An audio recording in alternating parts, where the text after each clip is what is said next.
So, 2020 podcast 201.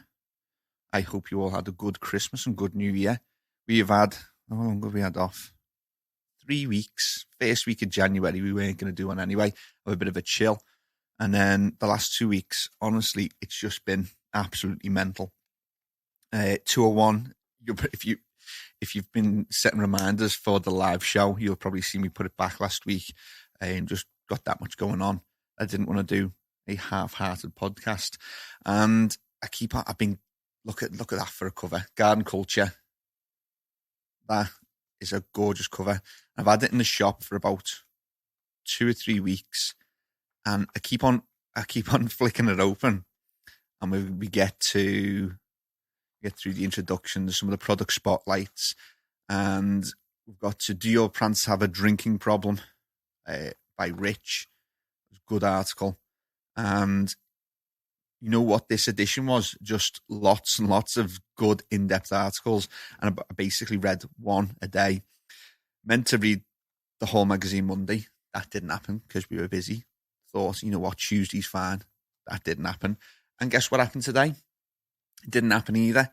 I've read the magazine and got halfway through Everest's article on the PPF trap. And that is probably about 2,000, maybe 2,500 words long. Got halfway through it. And that was a brilliant article. And then I just thought I'll flick forward and let's see what else we've got. Then we had Dr. Callie Seaman, The Secret Life of Plant Nutrients, the Big Boys, HCO, Part 1. Plants need hydrogen, carbon, and oxygen, high concentrations. I thought, yeah, I've got that one to read, and we have to really take that in. And then Evan Folstead said, there is a reason the root of humility is humble. What is food? That is a gorgeous article. Great job to Job, who does the graphics for it. Really nice graphics on that one as well. So I got up to the end of the magazine, and the last 3 articles, which in my opinion are probably the best, I didn't have a chance to read. So there you go. Also, you'll notice an empty chair on my left. Brian's back. Well, we say Brian's back. Brian is he's claimed his chair in the office. He's managed to turn the computer on twice. So well done, Brian. That's module 1 covered on how to operate a computer. And that's it, really. Barry was supposed to be here this week. It was his first one back of 2020. And it's been a little bit busy. We've had a couple of reps in the shop, so couldn't read the magazine in its fullest. And it's just been a good start to the year. So, and I know it's not going to happen because it's going to put me into the shit.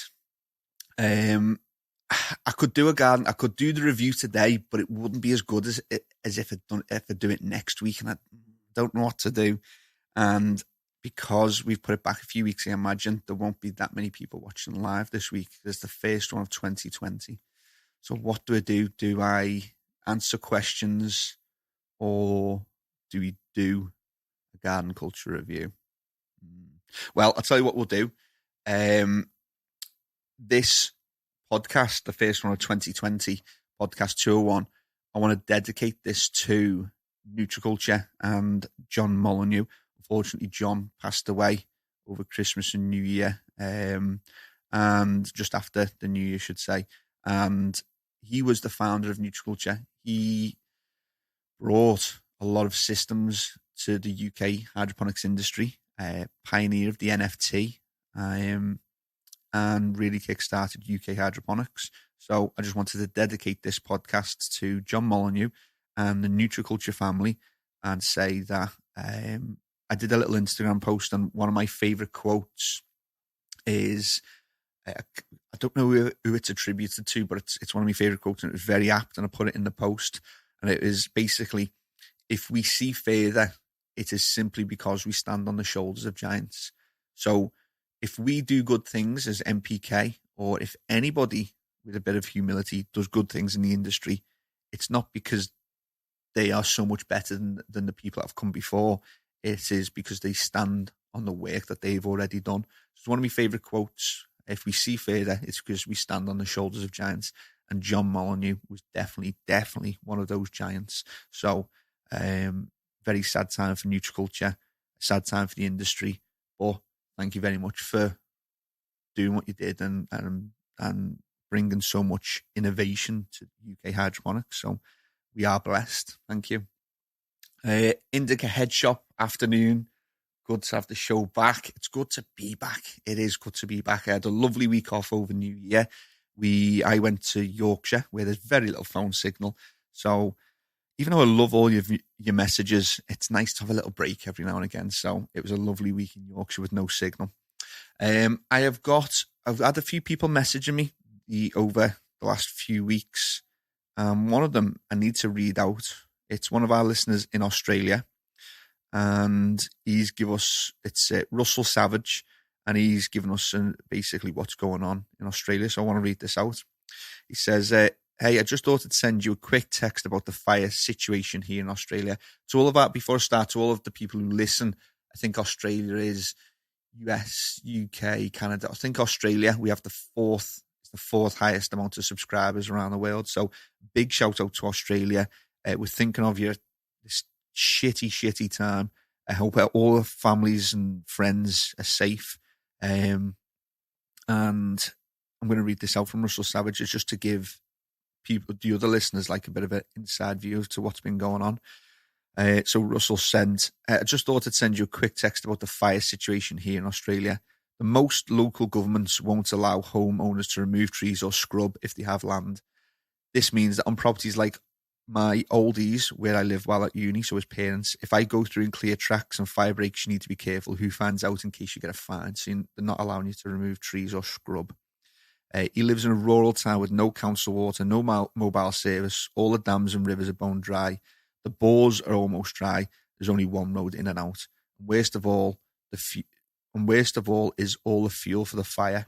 40 and 50 metre gum trees that would be really old have died from the drought, and they are for kilometres all around us. We haven't had the fires yet, but I've been spending the last few weeks clearing trees on our land and the neighbours.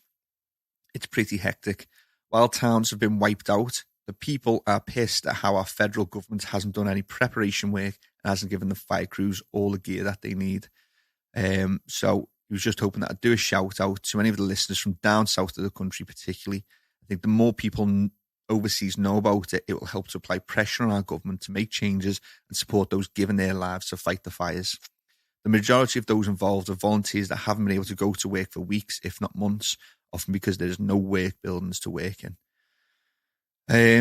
So I've had a friend as well that's just come back from Australia. He's been working over there for 6 months, and he was just telling me about how the British news, we think that news is international, and when something happens in the UK, everywhere around the world hears about it minutes later on all the news apps. But he was saying when he watches even Australian BBC or their version of British broadcasting, then it's normally 2 days later, and it focuses on random stuff. It doesn't focus on anything of importance or meaning. It'll say, oh, the Queen took the corgis out for a walk today, or there's been a bit of strife in the royal family. Just nonsense, he was saying. So I just wanted to take this opportunity to say hello to all of our subscribers in Australia. Thank you very much for subscribing, and that we're thinking of you. And if it's just what can you do? That's one of the shitty things. What can you do apart from talk about it, shout about it, and get something done? Somebody posted actually on social media that I think it was remember when the cathedral in France went on fire, and correct me if I'm wrong, I haven't got the actual facts. I think there was hundreds of millions or even billions that were raised in 48 hours to repair the church. I'm personally not a religious person, but I appreciate good architecture, and that the church or the cathedral was, I think it was nearly 1,000 years old. Really, really old building, amazing architecture, and they raised billions to get it done, which is great.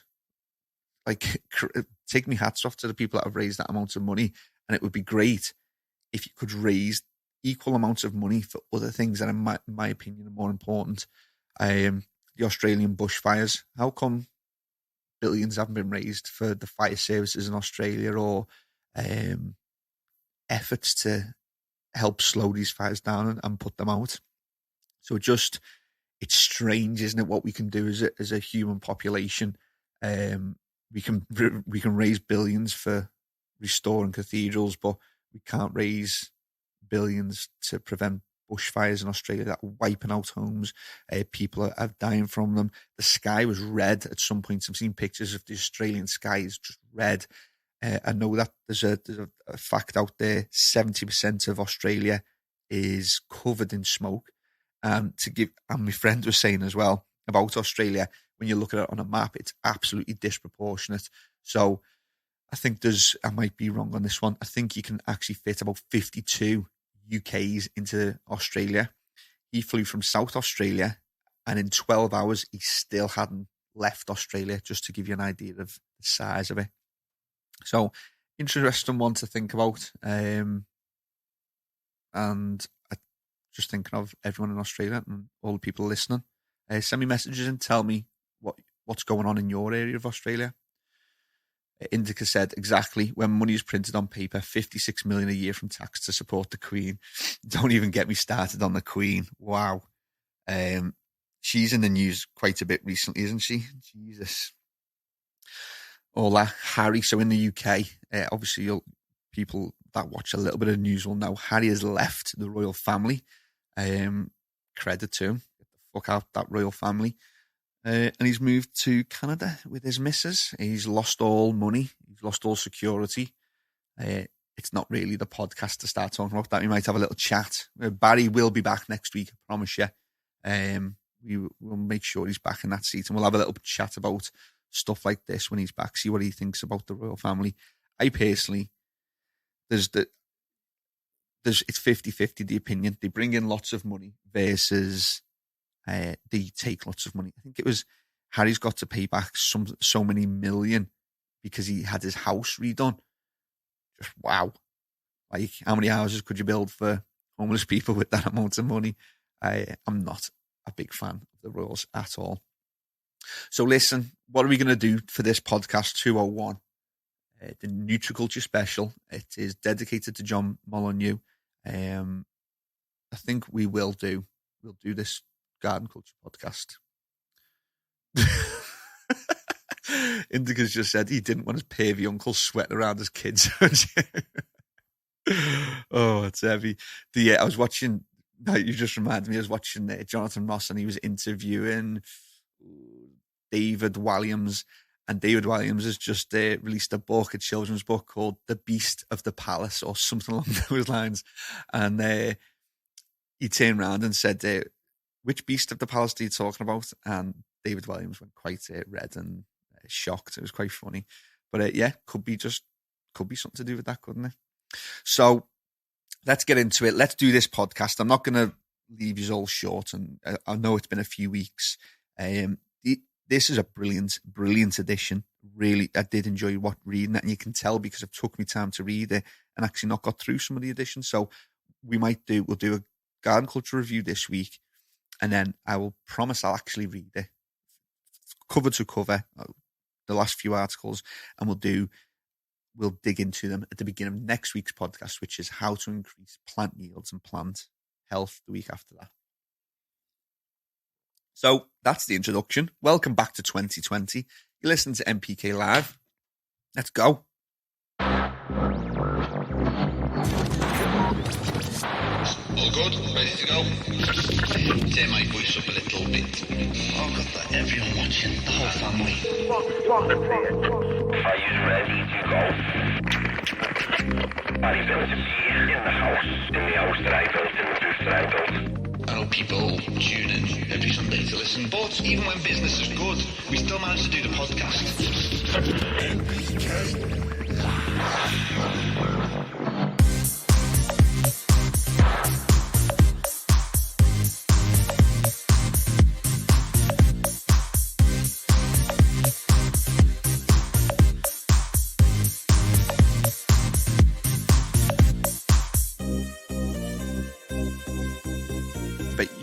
Everyone watching live, you all love behind the scenes shit, don't you? Right. Garden culture. How bright are your lights? Issue 32, 2019, the last one of the year. Good edition. Let's get straight into it. We've got to get through all the product spotlights, all the people that pay a lot of money for front cover adverts, people like Powerhouse from Maxi, Growtech, Highlight Horticulture, BioBiz, Mills, GHE, a few product spotlights, a bit of SANlight, more product spotlights, Mammoth. What I like, though, about the adverts is that they're all good products. So first of all, 2020, let's say thank you to our partners. They're still with us. It is CANNA Nutrients. They're our official partner of nutrition. And there's not, how much can you say about CANNA? A global brand, the leader in plant nutrition in hydroponics, easy to use. And most of the time, people will go and dabble in other nutrients and get good results. But what I've found over the last 7 or 8 years is that a lot of people that dabble tend to come back to CANNA. Even if it's just the A and B, people always come back to CANNA eventually. And where do you use CANNA? You use CANNA in a system. The best system being AutoPot watering systems. If you go onto their YouTube channel, I'm sure this year they will be uploading some tutorial videos how to use all the products. They've got such a wide variety from propagation, automatic watering, which is the crux of AutoPots, the XLs, the smalls, the easy to grows, just such a wide variety. Get on their website and have a look and see if they've got a system that's suitable for you. And I promise you, they'll have something very close, very, very close. Who else have we got? Can Fan and Filters with their Can Originals, Can Lights, Isamaxes, Max Fan Pros. They are the people for your extraction. We've had long-term partnerships with them with the shop. Brilliant company, brilliant people, and you won't go wrong if you use Can. We have SANlight LED. I still know people today that are using SANlights. People say, oh, it's just for summer, just to keep the heat down. And they did that well in the summer, they carried on using them in the winter. And that is the biggest selling point of a SANlight for me, is that people are actually willingly not putting in HPS to keep their SANlights in there, and they're getting very, very good results as well. So wholeheartedly stand behind SANlight. And last but by no means least, Revolution Microelectronics with their Diva, their Avicii, the 630 ceramic metal halide. Good company. Who else have we got? They're our partners, and we have an addition that I want to talk about for the next few weeks and months, because I really want to get it out there. It's Grow Genius Silica. So there's an article in here, and it is all about silica, written by none other than the owner of the magazine, Eric Lom. And it's a brilliant article. Talks about the different types of silica, talks about monosilicic acid, dips into nano. And that's the reason why I want to talk about Grow Genius, is because we brought people, long-term followers know that we brought nano products to the market about 3 to 4 years ago. Really good. Not one bit of feedback said that they were bad. The problem was the price. The price was quite high because the technology was new. And as we're getting closer and closer to developing the technology, the price is coming down and it's becoming more viable. You'll probably start to see more people shouting about nano in the products. But Grow Genius, at the moment, nanotechnology is still expensive at the concentrations that actually make a difference. Some people will throw a few nanoparticles in there, say nano. You'd have to look into and see how much nano's in them. But at the moment, Grow Genius, monosilicic acid, 40%. It's the concentration's unbelievable. The price is unbelievable. And because people know I love silica as an element, I have to stand behind what I believe is the best silica, which I think is Grow Genius. So if you're a silica user, just give it a try. I love their marketing that they're coming up with, because they're saying it's no better than any other monosilicic acid. It does the same job, but two crucial differences. You use less of ours, and when you buy it, it costs less. So it's just going to go further, and you as a grower are going to be dipping into your pockets a lot less. So Grow Genius Silica, I'm going to be shouting about, because some people are trying to put it down. People tried to put down nano, and because they didn't understand the technology, which is fair enough. It wasn't done in a vindictive or malicious way. It's such a new technology, people don't understand it. And the thing is with Grow Genius is it's new technology to us, but the agriculture industry have actually been using it for many years. And you can go and do a bit of digging, do a bit of research. You can find that for yourself. So that's a shout out to Grow Genius. Let's get into the articles. Let's see what we can do with me having briefly read the article, or the edition, I should say. Rich Hamilton, do your plants have a drinking problem? Understanding nutrient uptake. So good article. If you are new to using an EC truncheon, new to understanding feeding of your plants, it's a very good article. It gets the basics spot on. In a nutshell, and we've spoken about this a lot, especially on the DWC podcast, is basically in DWC, if you have 100 litres and you feed them at EC of 2, peak of flower on some plants, if the EC remains stable when the plants have drank half the water, you know that your feeding is spot on. If the EC goes up, it means that the plants are wanting to take more water, so you've probably fed a little bit too much. If the EC goes down, then the plants are taking as much nutrition as they can, and you could probably do with increasing the EC and getting it up to 2.2 for next time and jockeying it around that position. That's basically the crux of the article. It goes into a little bit more detail about pH and environment. If it's hotter, that the EC can rise because plants will drink water. If it's cooler, EC can drop as plants are trying to take up more nutrition. So very good to get your head around EC and do your plants have a drinking problem? Good article by Rich. Next one. This was a fantastic article. This is up there with, for me, for article of the edition. So it's called Flushing Out the Facts, the Truth About Mineral Retention in Plants. And it's by Ryan Martinage.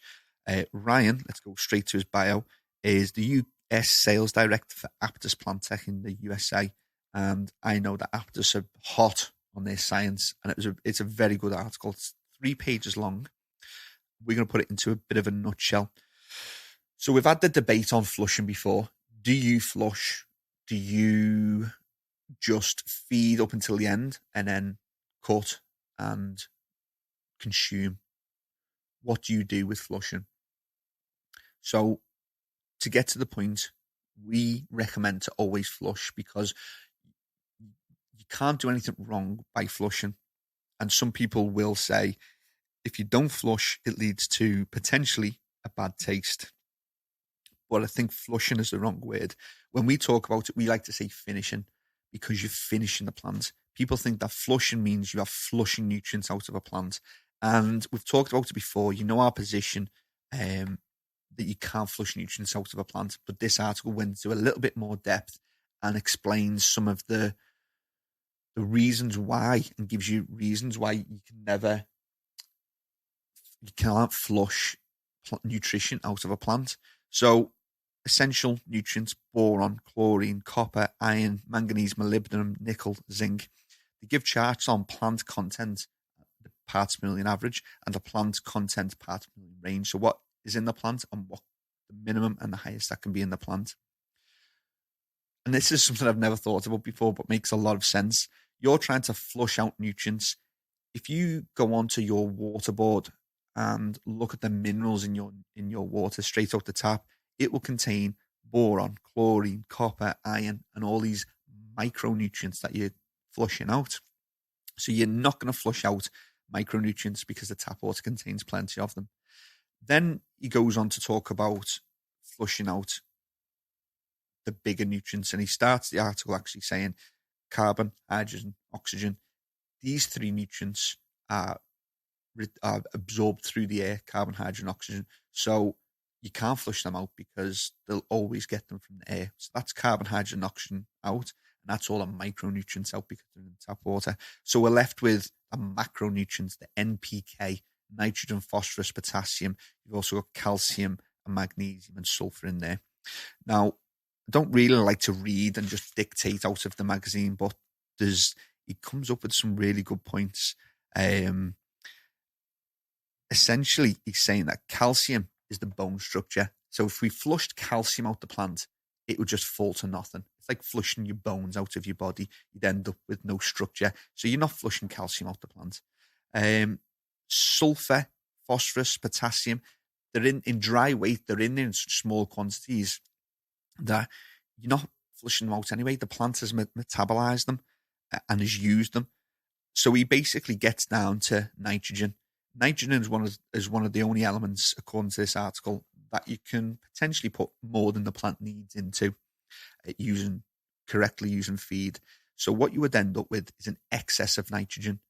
Now, is it an excess of nitrogen? If you don't flush, is it the excess of nitrogen in the plant that causes a bit of a bad taste?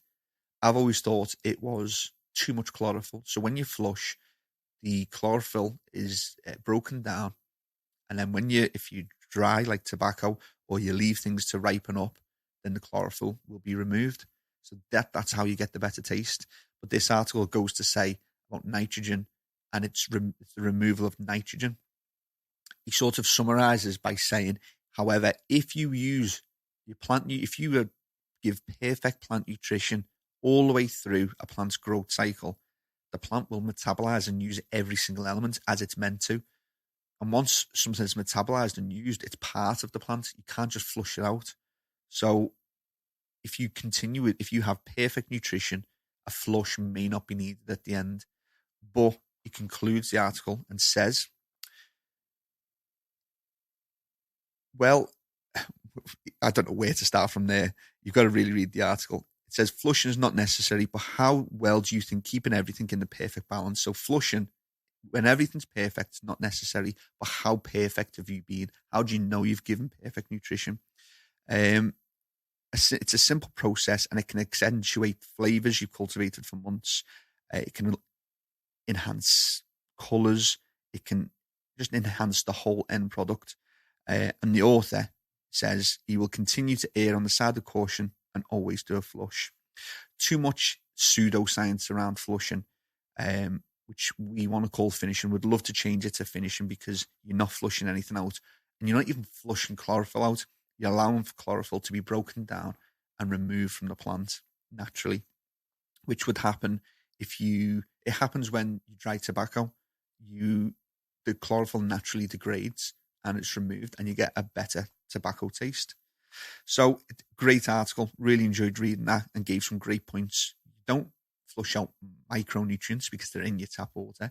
You don't flush out carbon, hydrogen, oxygen because the plant absorbs them from the air. You don't flush out calcium, sulfur, phosphorus, potassium because they're integrated within the plant. If there's any argument, it's about flushing nitrogen. And with that, I'd say it's flushing chlorophyll. So would love to hear your thoughts and feedback. Who flushes, who doesn't? If you listen on the podcast, send us a message at NPK Podcast. Let's have a little drink of water. It's Barry's fault. I was hoping to have my pal back, and he's I'll let him tell you why he didn't come next week. For now, he's busy. The shop is busy because Brian's doing fuck all. And I know he's listening because he's just told me something about moving my finger too much. Next article is chlorine in plants. Has anyone used Neutralize? Neutralize is a chlorine and chloramine removal product. So this article is by Rich Gellert. Rich, let's get straight to his bio so you know who he is. Rich is an adventure seeker. He is the president of Hydrologic Purification Systems, a company delivering top-shelf hydroponic water filtration to consumers. And he speaks 5 languages and has many advanced degrees. One of the leading experts in water quality, facility discharge, reclamation, so on and so forth. So, good article. Chlorine, it's in our tap water. Chloramine is being used more and more. It's in our tap water, and you can't evaporate it off. So he starts off by just a good bit of information. Chlorine has been used as a disinfectant in city drinking water since the turn of the century. Initially in the American city of New Jersey. Shout out to New Jersey listeners and subscribers. Because houses were being built further and further away from the stations that disinfected the water, they would have to put more and more chlorine in to make sure that it reached the end house. So first houses were getting super dosed with chlorine. End houses were getting maybe too little. Middle houses were getting just the right amount. With chloramine, which is a mixture of chlorine and ammonia, that sticks around in the water a bit longer and you can't evaporate it off. So they were able to dose the houses and successfully treat pathogens, bacteria in the water across the whole city. So that's why chloramines are starting to be introduced. Now, if you didn't know, chlorine is in fish tanks lethal to fish. You won't get much fish life, and they won't thrive if you don't successfully dechlorinate your water. So people can go to fish shops and buy dechlorination supplements. Now, the reason that we don't use those in our industry is because fish tanks don't want heavy metals. They want nice, clean water, the purest water you can get. In our industry, we're growing plants, and they want heavy metals. They want certain parts of heavy metals. Heavy metal, by the way, there's a density scale, and I can't remember it off the top of my head, but there's a density scale for metals, and it's a heavy metal is classed as a heavy metal if it achieves 5 or higher on this density scale. These things like bad ones, arsenic, selenium, some shitty stuff, but the stuff that we want in the plant is iron, molybdenum, nickel. They're things that the plant actually uses in tiny, tiny doses. So if we bought an aquarium dechlorinator, it would potentially remove those out the water, and your plants could have deficiencies. So that's why we don't use those. So EcoThrive have bought out their product, which is a neutralizer. It's based on ascorbic acid, basically vitamin C, and safely removes chlorine and chloramine. Very cheap. £20 will get you 250 mil, and that 250 mil will do, I think it was 5,000 litres of water. So £20 you can completely dechlorinate 5,000 litres of water. Now, if you have too much chlorine, plants need a little bit of chlorine. I think chlorine is instrumental in stomata. So it's the opening and closing of stomata. Chlorine plays a big role in tiny amounts. If you have too much, you can tend to get things like scorch marks on the plant. So, and they're very readily noticeable. It's basically yellow from the outside and comes in. And that's if you've got too much chlorine. Now, I've been speaking to Gareth from EcoThrive today, and he's actually shown me the meter that he uses to find out the chlorine levels in the tap water and how effectively his dechlorinator is. So I'm going to be buying one of those and getting into a bit of science and looking at how much chlorine we've got in our tap water. But very good article by Rich Gellert. Goes on to talk about reverse osmosis and the machines that you can use. Now, I said to Gareth, your product is that cheap and works that well that it could maybe spell the end for dechlorination units. But Gareth quite rightly said, and take me out of term, he said it will do for small growers that don't want to spend the £100 on dechlorination units and having to constantly replace those KDF filters, which is activated carbon, to get rid of the chlorine. But in the long term, you'll actually probably save money by using these systems. So it's, do you want to save money long term, or do you just want nice and easy and use neutralize? My personal opinion, unless you buy super high end dechlorinators, then I think it can take maybe 10 minutes to do, let's say, a litre of water a minute. And that just adds time. Imagine you're filling hundreds, 200, 500 litres of water. It just adds time. And a lot of people don't have time to wait for that to happen. So this neutralised product is just spot on. It works really well. And I think will probably help people move on to systems later on, and reverse osmosis especially. So good article by Rich Gellert. So someone's commented the Slayer ?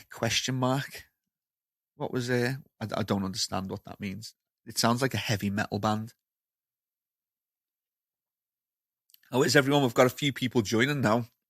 We've been between a few people watching. How is everyone? Did you have a good Christmas and New Year?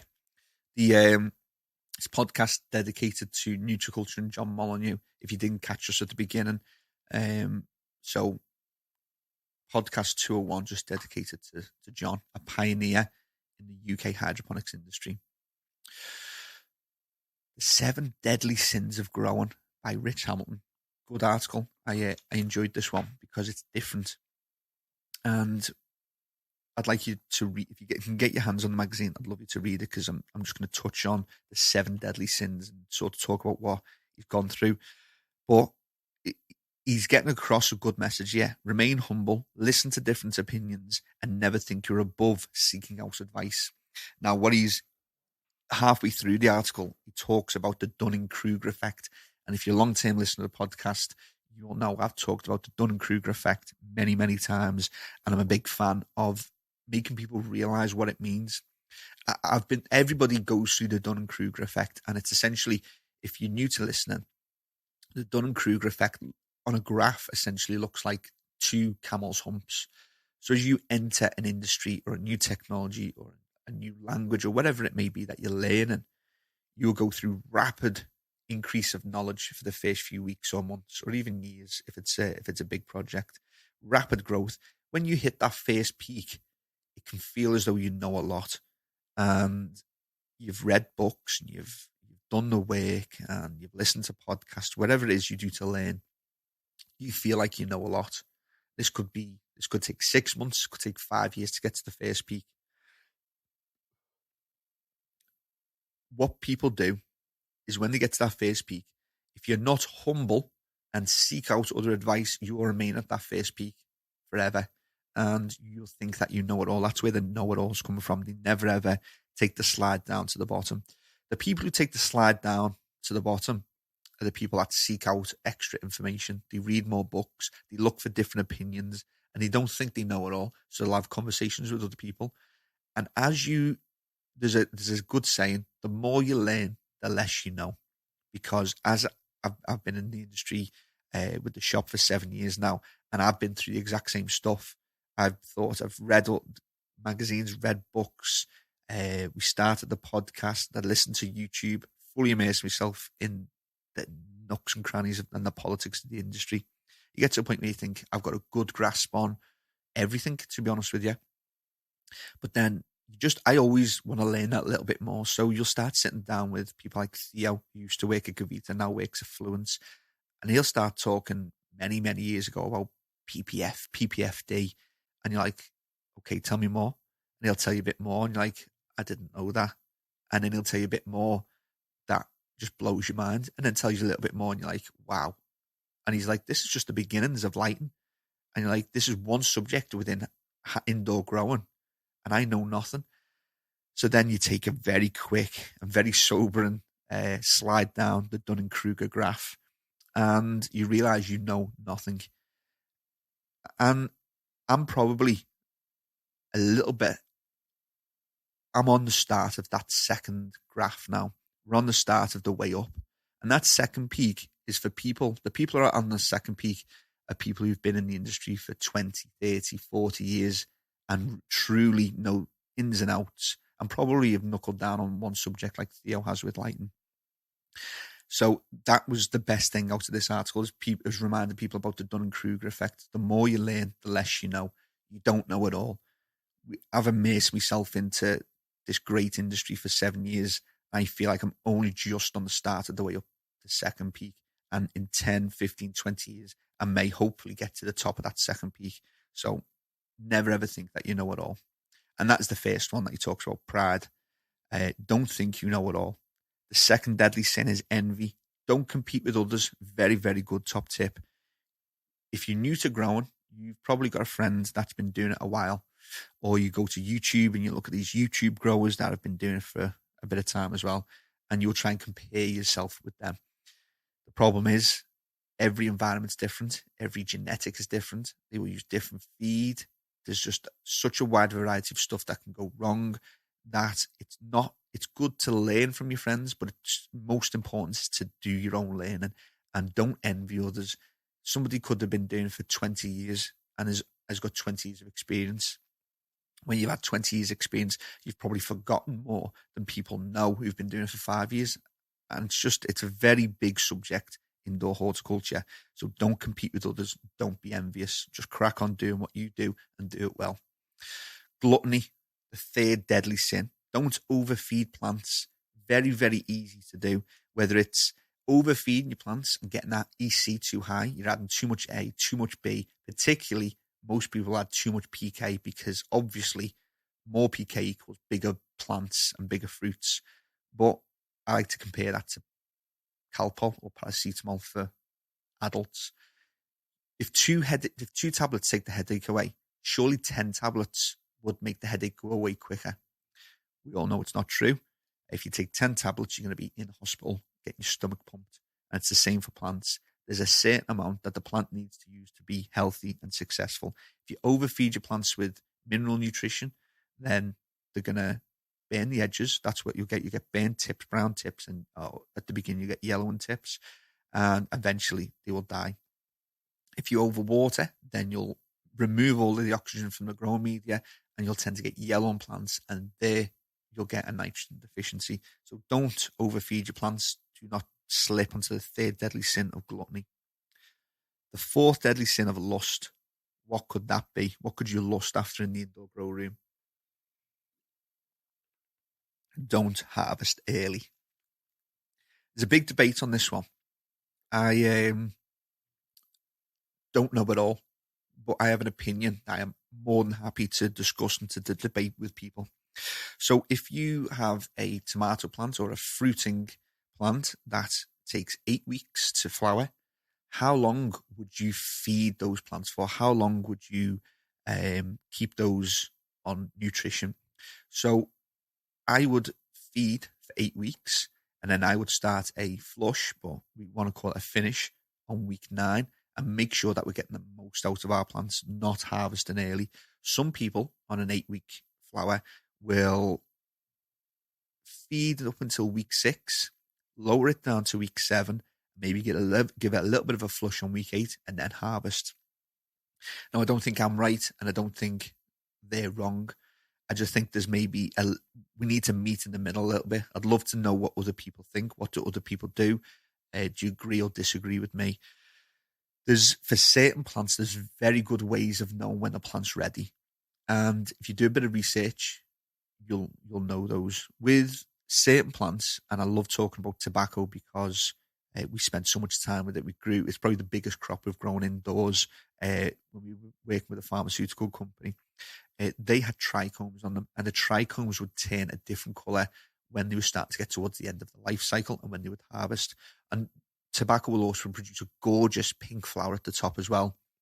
That'll let you know that's pretty close to harvest for the leaves. Now, if you monitor the colour of the trichomes, you'll be able to see when they're ready to harvest. They'll go from clear to milky to orange, and depending on the plant and the genetic, you need to harvest at the time that's right for you. So lust, don't harvest early, because if you do, you'll lose potency, you'll lose flavour, and you'll lose weight as well. So don't be lusting after the quick harvest. Allow it that extra week and get the most out of your plant. The fourth one is, how many sins was there? 7. So we've got anger. Don't give up. Everybody's going to go through shit. Whether it's a catastrophe and mites have invaded and thrips have got a hold and destroyed the crop, or a bit like me, if you've been to our media company, then you'll see outside we had gorgeous houseplants. We took them to the shows with us. Everybody loved them. We brought them back, and they looked great in the media office. Then we started to get problems. I thought they're drinking because they're not drinking enough because they were going a little bit brown. So we started feeding more water, and the problem just went on and on and on. I couldn't resolve it. Turned out the problem was mealybugs. Never had mealybugs in my life. They look like basically snowy caterpillars. They're a absolute bastard, and you can't get rid of them. But predators, that didn't get rid of them. Sprayed them with all kinds. Nothing got rid of these little buggers. And I could have got very angry because those plants looked great, and now we're going to have to get rid of them. But you make mistakes. The silver lining to that is I know what mealybug pests now look like. I know what they do to a plant and how to spot it early. And I've learned a lot from that indoor garden plant. So don't get angry when you make a mistake or when problems happen.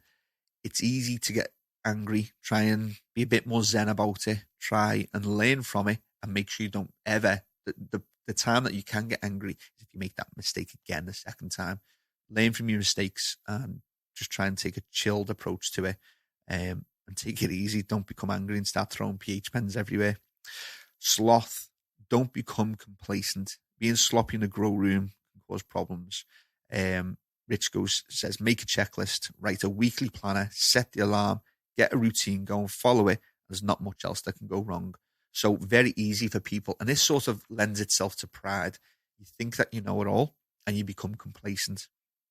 When you become complacent, you start forgetting the basics. And when you forget the basics and start trying to move on to advanced stuff, the basics are more important than the advanced growing techniques. But people forget the basics and just want to do the high-end stuff. They want to start manipulating the plants. They want to start doing all kinds. Advanced growing means that you always maintain the basics. Do not become complacent. The best growers will maintain the basics and then start trying the hand advanced techniques, but try not to become complacent. It's easy for some people to say because they've been there, they've done it, they've been complacent and they've learned. I think that it's something that everybody goes through when you think that you know it all and you don't, and you just get a little bit sloppy. So don't become a sloth. The last one is greed. Don't endanger anyone for personal gain. Very good one to finish on for this article, for this particular article. Don't endanger anyone for your personal gain. So he's talking about PGRs. What he did say that I would like to debate with is PGRs have unproven claims that they could put consumers at risk of liver damage, cancer, and infertility. Further investigation into the use of these products is needed. I would disagree, but I would need to go back and look closely at some of the scientific literature, because when certain countries like America and Europe and UK ban products because they are highly likely to be carcinogenic, then there's going to be some good evidence there that they cause cancer and infertility and liver damage. So that's why I'm very strongly against harmful PGRs. If you've just started listening to us, go back and listen to the PGR podcast, because there's a very big definition that needs to be explained every time. Plants have naturally occurring PGRs, plant growth regulators, the auxins, gibberellins, cytokinins, they produce them naturally. Then there's the manufactured PGRs, things like diminazide, paclobutazol, myclobutanil being the worst of them all, because when you combust, cleaves, produces hydrogen cyanide, and you can, just by the way it's cyanide, you can understand the problems that will come with that. So what people use them for is to get harvest quicker, bigger weight of the plant, tighter, denser end product, and they're not thinking about the damage that it can cause to people. So one of the last deadly sins, or the last deadly sin, is greed. Don't endanger anyone for personal gain. If you listen to the podcast, it's very unlikely that you do it anyway, because people who like to learn and listen probably wouldn't do it. But if you do, just have a think. PGRs aren't all what they cracked up to be. With what is guaranteed with a PGR is that it will strip the plant of quality to give you what you're looking for. And at this time of where the world is, we're not always looking for the most, we're looking for the best. That's why organic produce is coming out leaps and bounds. People aren't looking for the cheapest anymore, looking for good quality stuff. So don't sacrifice quality just for what you think people want. Good article. Caroline Rivered did the mighty burdock weed, but because we can go on a little bit, I want people to go home and read. If you can get hold of the edition, the article, go home and read it.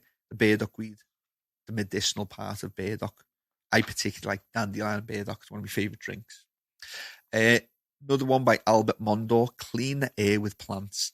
Now, just to give a nutshell of this article, because again, it's a good one to go and read, is that with modern buildings, with the wood that they use, the glues that they use, and everything that's going on with technology, there can be a lot of volatile organic compounds that can be bad for human health. So this article tells you the plants to use to clean the air. We've got plenty of plants in the office. It'll produce oxygen, takes in carbon dioxide, but there's a lot in the middle as well. I want to tell you about 5 effective air cleaning plants. The palm tree, rubber fig, English ivy, peace lily, and golden pothos. They're 5 plants that, with good lighting, will clean the air for you and hopefully get rid of some of these things that are causing allergies as well and give you a better human health.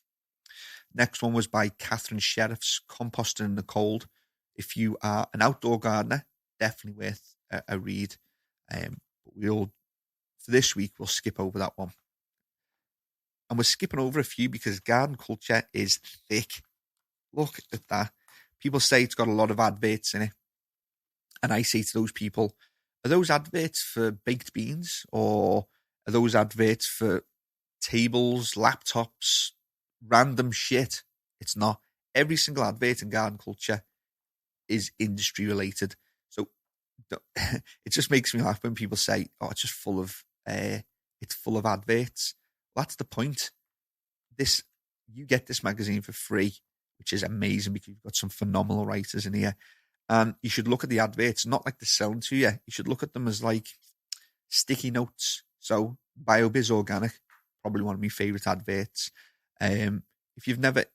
Most people have heard of BioBiz, but have a look at the advert, look through it and go, oh, leaf coat. I've never really looked at that before. Go and do some research on leaf coat. Mills Vitalize, it's one of their silica products. Go and do some research on it. Don't look at them as adverts. Look at them as little sticky notes because everything in here, the good products. So make sure you go through them, and it just makes me laugh when people say it's full of adverts. But most of these articles and the editions are for end users. So it's just good that people can see what new products are coming out, and then it gives a holistic a view of what's going on in the industry, not just what your shop's telling you, not just what your mates are telling you as well. So what were we up to? Silicon, the Green Revolution, and this is written by Eric Coulomb, the owner. For me, 3 pages long, probably the best article in this edition. It's 2 joint articles, this one. The next, further along, you've got Everest Fernandez, the PPF trap. Very good article as well. Eric talks about silicon and the Green Revolution. So how do plants uptake silicon? Why do they use silicon? Why is it not one of the 17 essential plant nutrients? What does it do to a plant? We've talked about silicon before. I'm not going to go through the article, but he talks about nanosilicates, a product that we brought to market. So he talks about the benefits and the potential drawbacks for nanosilicates. He talks about monosilicic acids, what it does within a plant, and stabilized monosilicic acids with 10 references from academic articles. So very good article. And on the silicon subject, I have put something together. Well, not me. I got a WhatsApp, and it's good information, especially on silicon. So Grow Genius, I was having a chat with the guys behind Grow Genius before, and he's talking about the different ways we say silicon. So I think it's great that we get this out there and get people using the right words. So silicon, chemical element, plant nutrient. So you see it in the periodic table. Silicone, silicon plus plastic. It's what you use in your bathroom. Silica, which is silicon dioxide, which is known as quartz, also known as beach sand. Silica plus many, many weeks equals some plant available silicon. Then you have monosilicic acid, which is ultra fast acting, 100% plant available silicon in the form plants naturally use. And you have the Grow Genius monosilicic, 10 times stronger, lower price, no match required. He also cheekily put as well, 20 years ahead. And he would have he's got some evidence for that as well. Forza King said, I've missed most of it. Left my phone charger at home. Dr. Green tips. Yeah, man. Only way to learn is off your mistakes 100. To be honest, there's many people. I like to watch a few highly active business people on YouTube, and they say that the only way that they improved is by making mistakes. If you don't look forward to failure, if you try to avoid failure, then it takes you a lot longer to learn. It takes you a lot longer to grow. So embrace failure. Look for it. The next article is Seed Saving by Ann Gibson, Part 3, Harvesting and Processing Seeds. If it's something that you're interested in, it's something that you do, make sure you read it, because it's a 3-part series, very, very good articles. Make sure you get into it. So we got to the part of the magazine which I haven't read in depth. But what we will do is we will talk about these properly next week. So we've got, Everest Fernandez, Just for Growers on YouTube, brilliant YouTube channel. Got the PPF trap, and Everest Fernandez has this handy little way of getting through the bullshit and talking about PPFD and PAR, and people can sound really smart and intelligent by throwing figures out and micromoles per joule, how much light output you get per joule of energy that the light will use. He's put a little bit of a thing here which I thought was quite funny. I'd like to read out. He said, what you get with PPFD and micromoles per joule and all that sort of stuff is a bunch of very convincing pseudoscience leading to the inevitable comparative and competitive glances over the urinal. Everest, I've never personally had a light chat over a urinal, but maybe you have. I'd like to talk to you about that. So he says, Grower 1, my new generation 315 watt ceramic metal halide produces 1.93 micromoles per joule. So Grower 2 says, that's not bad, but my 1000 watt double-ended HPS achieves just over 2 micromoles per joule. Grower 1 goes, yeah, but my ceramic metal halide's got more blue. Grower 3 turns around and says, both of you shut up. My DIY quantum board with Samsung, insert long obtuse SKU, diodes is pushing 3 micromoles per joule. Therefore, I am the victor. Kneel before me, Edison Global Luddites.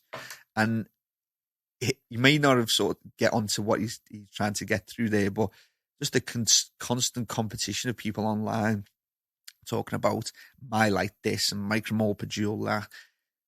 It's just a little bit of bullshit. And when you see people taking on these words and using them, a lot of the time it's marketing. I'm never ever very rarely convinced by the science of this. And lighting is the most intense science that you can get in the horticulture, in my opinion. Some people argue the chemistry of plant nutrition, that's very high, but you can sort of get to grips with that a little bit. The physics of plant lighting, photons, because you not only have to talk about physics and energy and micromoles per joule and the physics part of lighting, you've then got to apply it to the biology of a plant. So you've got to talk about photons hitting the parts of the plant containing the chlorophyll to excite the plant and to produce energy, and at different environments, different humidities, different temperatures, it will all have different effects on photosynthesis. It's that in-depth and that hard to understand that you really need to dig deep into it and talk about and look at lighting as just a standalone subject. This article is absolutely phenomenal, and we're gonna read it. We're gonna add a little bit to it if it needs it, and break it down for the start of next week's podcast, which is how do you get? I can't remember actually if it was better increase yields or increase quality. It's one of the two, but obviously lighting will come under that. So we'll talk about the PPF trap and how to increase yields. A brilliant article by Everest. Go and follow him on YouTube, Just for Growers. Next one. The Secret Life of Plant Nutrients. Now, I've got to apologise because when I glanced over Everest's article, I thought, oh, Jesus, I'm not going to be able to fully absorb all this and be able to talk about it on podcast. And I got to Callie's article. I was hoping it'd be an easy article, the next one, but she writes really well. And she talks about carbon, hydrogen, oxygen, and the concentrations needed. Talks about isotopes of different elements, what is an atom. So we'll go through that, and we'll talk about that next week as well. And then the last article that we'll talk about next week before you all get excited is the reason the root of humility is humble. What is food? And some great artwork by Job, the graphic designer for Garden Culture. So the edition ended with 3 phenomenal articles, and then it finishes off with who's grown what where, and some adverts for Just Doing, Christmas tree disposal by Catherine Sheriffs. That's an important one. Who disposed of their Christmas trees and what did you do with them? Trendy houseplants. Good article. Looks good. It's just full of articles. I'll be honest, I was just lazy, and I just didn't have the time. I should have sat at home and really got into it, but I thought I could read it quicker than I could. And I couldn't, because I must have succumbed to one of the 7 deadly sins and thought I was a quicker reader than I am. But we've done an hour. We always manage to get through these podcasts, even when Barry leaves you at the last minute because the shop's so busy. And I'll let him tell you the real reason that he didn't come on podcast this week. And, well, hats off to Aidan as well for making this podcast happen, because Josh is very busy with the media company. Got some exciting stuff to show you over the coming weeks and months. That's it for podcast 201. Thank you very much for joining us, everyone watching on YouTube. Thank you very much for everybody listening on podcast. We hit our 2 million downloads over, I think it was last week. If you follow us on Instagram, it's at NPK Live. We did a little post to show us hitting 2 million.